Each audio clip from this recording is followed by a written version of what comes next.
கர்த்தரும் இரட்சகரும் வரப்போகிறதான ராஜாதி ராஜாவும் நியாயாதிபதியுமாய் இருக்கிற ஆண்டவர் இயேசு கிறிஸ்துவின் ஈடு இணையற்ற பரிசுத்தமுள்ள மேலான நாமத்திற்கே என்றென்றைக்கும் உள்ள சதா காலங்களிலும் மகிமை உண்டாவதாக ஆமேன். கிறிஸ்துவுக்குள் மிகவும் அன்பான தேவ பிள்ளைகளே, சகோதர சகோதரிகளே, பரிசுத்தவான்களே, உங்கள் அனைவருக்கும் விலையேற பெற்ற ஆண்டவர் இயேசு கிறிஸ்துவின் ஈடு இணையற்ற பரிசுத்தமுள்ள மேலான நாமத்தினாலே அன்பான வாழ்த்துக்களை இந்த kingdom of Christ in earth mission trust என்கிற உலகளாவிய ஒரே இந்திய சிறுபான்மை கிறிஸ்தவ மத ஸ்தாபனத்தின் சார்பாக, கிறிஸ்துவின் அரசாங்கத்தின் சார்பாக, மெய்யான கிறிஸ்தவ தேசத்தின் சார்பாக அன்போடு கூட தெரிவித்துக் கொள்கிறேன். கர்த்தர் தாமே உங்கள் ஒவ்வொருவரையும் ஆசீர்வதிப்பாராக. ஆமென். அன்பான தெய்வ பிள்ளைகளே, இன்றைக்கு 19/3/2026 வியாழக்கிழமை காலை சரியாக 8:15 மணி. அன்பான தெய்வ பிள்ளைகளே,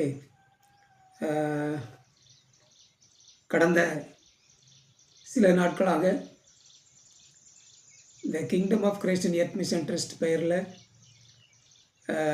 ஒரு எஃப்சிஆர்ஏ அக்கௌண்ட், அதாவது இப்போ அதை எஃப்சிஎன்ஆர் அக்கௌண்ட்டுன்னு மாற்றிருக்காங்கன்னு நினைக்கிறேன். சரிங்களா? ஆமாம், எஃப்சிஆர்ஏ அப்படிங்கிறத இப்போ எஃப்சிஎன்ஆர் அப்படின்னு மாற்றிருக்காங்க அப்படின்னு நினைக்கிறேன். அந்த அக்கௌண்ட் ஓப்பன் பண்ணுவதற்கான முயற்சிகளில் தீவிரமாக ஈடுபட்டு வருகிறேன். சரிங்களா? ஒரு நாளும் நான் வீட்டில் இல்லை, அதுக்கான முயற்சிகளில் தான் டெய்லி பிரயாசப்பட்டுக்கிட்டு இருக்கேன். நேற்று மட்டும்தான் வீட்டில் இருந்தேன். சரிங்களா? நேற்று மகனும் மருமகளும் வந்தாங்க, அதனால் நேற்று மட்டும்தான் வீட்டில் இருந்தேன். இப்போ இன்றைக்கும் மறுபடியும் அது சம்பந்தமாக கிளம்பிட்டேன் நான்.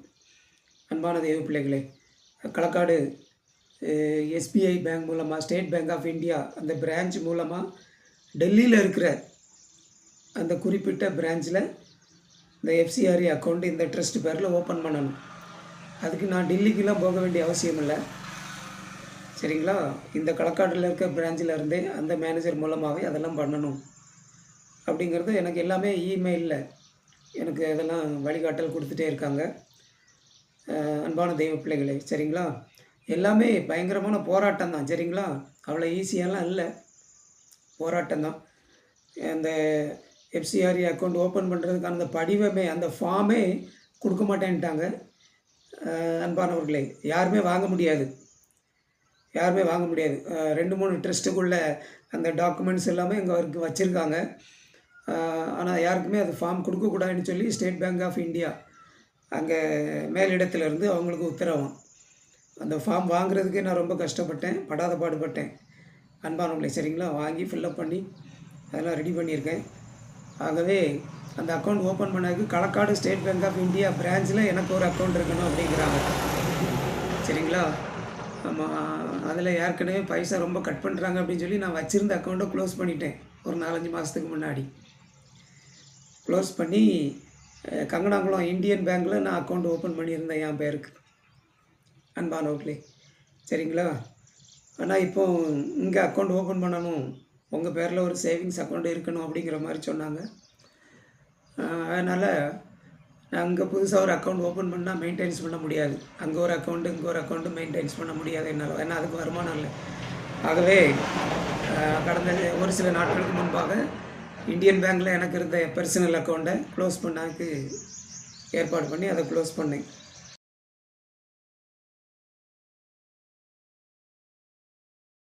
அதை க்ளோஸ் பண்ணி அதில் ஒரு 2186 ரூபா கிடச்சி. சரிங்களா? அந்த காசை வச்சு தான் அங்கே அக்கௌண்ட் ஓப்பன் பண்ணணும். அதுக்காக முயற்சிகளில் ஈடுபட்டுருக்கேன். அப்ளிகேஷன்லாம் கொடுத்துட்டேன். இப்போ எல்லாமே ரொம்ப ஸ்ட்ரிக்ட் ஆக்கியிருக்காங்க. முன்னால் மாதிரிலாம் கிடையாது. முன்னால் ஆதார் கார்டு கொடுத்தா போதும், அந்த மாதிரி ஃபார்ம் ஃபில்லப் பண்ணி கொடுத்தா போதும், யாராவது ஒருத்தங்க கையெழுத்து போட்டால் போதும், அந்த மாதிரிலாம் இருந்தது. இப்போ யாரும் கையெழுத்துலாம் போட வேண்டிய தேவையில்லை, எல்லாமே இகேஒய்சி தான். சரிங்களா? ரொம்ப ஸ்ட்ரிக்ட்டு. நான் வந்து இகேஒய்சி பண்ணி எல்லாமே கரெக்டாக இருந்ததுன்னா அரை மணி நேரத்தில் அக்கௌண்ட் ஓப்பன் பண்ணி கொடுத்துருவாங்க.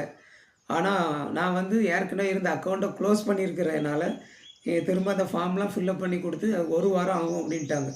சரிங்களா? ஃபார்ம் கொடுத்து 2 நாள் ஆயிடுச்சு. அன்பானவர்களே, இன்றைக்கி போய் அதை பார்க்க போகிறேன்.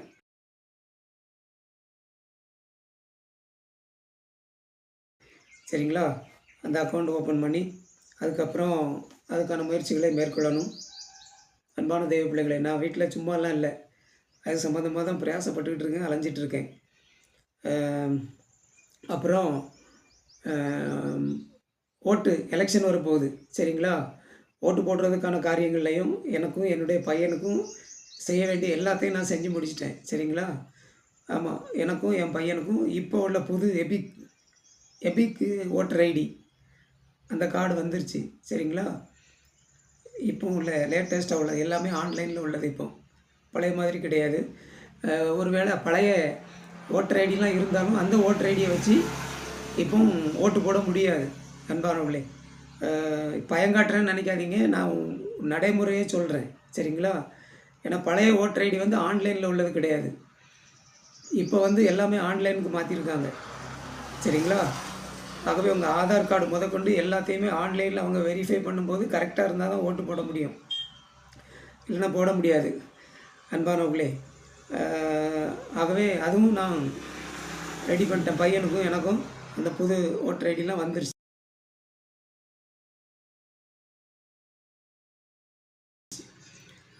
பண்ண வேண்டிய கரெக்ஷன்லாம் பண்ணி அதுக்கெலாம் நான் ரொம்ப பிரயாசப்பட்டிருக்கேன் அன்பான தெய்வ பிள்ளைகளே. ஆகவே நீங்களும் அது செய்ய வேண்டியதெல்லாம் செஞ்சு ஓட்டு போடுறதுக்குள்ளே அந்த காரியத்தை செய்யுங்க.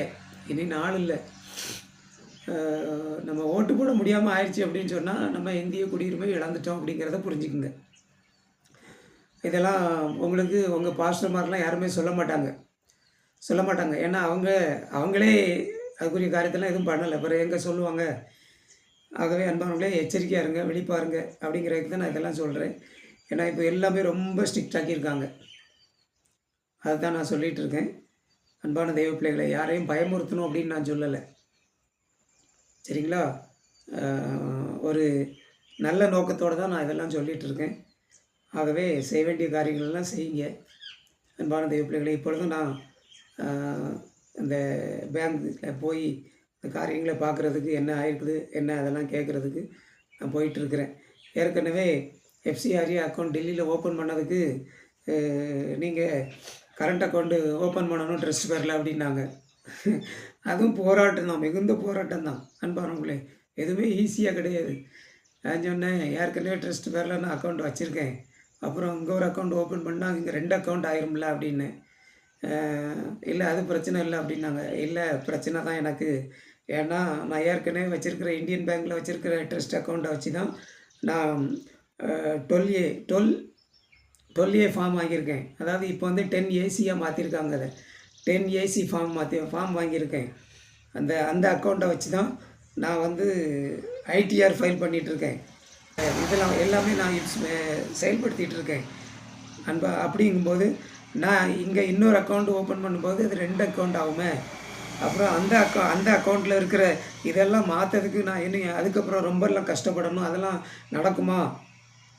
அப்புறம் திரும்ப எனக்கு புதுசாக நான் எல்லாம் பண்ணணும். இப்போ 3 வருஷம் நான் ஐடிஆர் ஃபைல் பண்ணியிருக்கேன். நான் இங்கே ஒரு அக்கௌண்ட் ஓப்பன் பண்ணோம்னா அதெல்லாம் நான் திரும்ப இதுக்கு மாற்றி இன்னும் நான் 3 வருஷத்துக்கு மேலே நான் இது பண்ணணுமே அப்படின்னு சொல்லி அவங்ககிட்ட அதெல்லாம் ரொம்ப விளக்கம் சொல்லி எடுத்து இது பண்ணி அந்த இதில் தான் போய்கிட்டு இருக்கு அன்பான தெய்வ பிள்ளைகளே, சரிங்களா?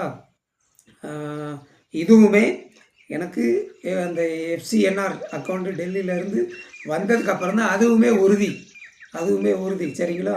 ஆனால் நான் வந்து போராடுவேன், சரிங்களா? ஏன்னா அந்த அக்கௌண்ட்டை எனக்கு மாற்ற முடியாது. ஆமாம், அப்படி போராட்டம் பண்ணி தான் எல்லாத்துலேயுமே போராட்டம் பண்ணி தான் நான் இது பண்ணிகிட்ருக்கேன் அன்பான தெய்வ பிள்ளைகளை, சரிங்களா? அப்புறம் எலெக்ஷன் வந்துட்டனால இப்போ இந்த தடையில்லா சான்று அதுவும் பெண்டிங்கில் இருக்குது. அப்புறம் ஆன்லைன் தனிப்பட்டா அதுவும் பெண்டிங்கில் இருக்குது அன்பான தெய்வ பிள்ளைகளை, சரிங்களா?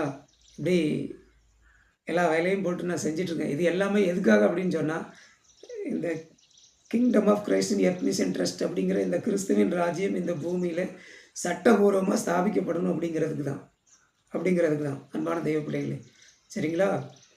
ஆமாம், அதுக்காக தான் நான் அவ்வளோ பாடுபடுறேன், அதுக்காக தான் நான் அவ்வளோ பிரயாசப்படுறேன் அன்பான தெய்வ பிள்ளைகளே, சரிங்களா?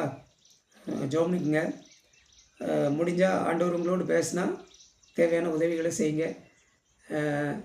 கர்த்தர் தாமே உங்கள் ஒவ்வொருவரையும் ஆசீர்வதிப்பாராக.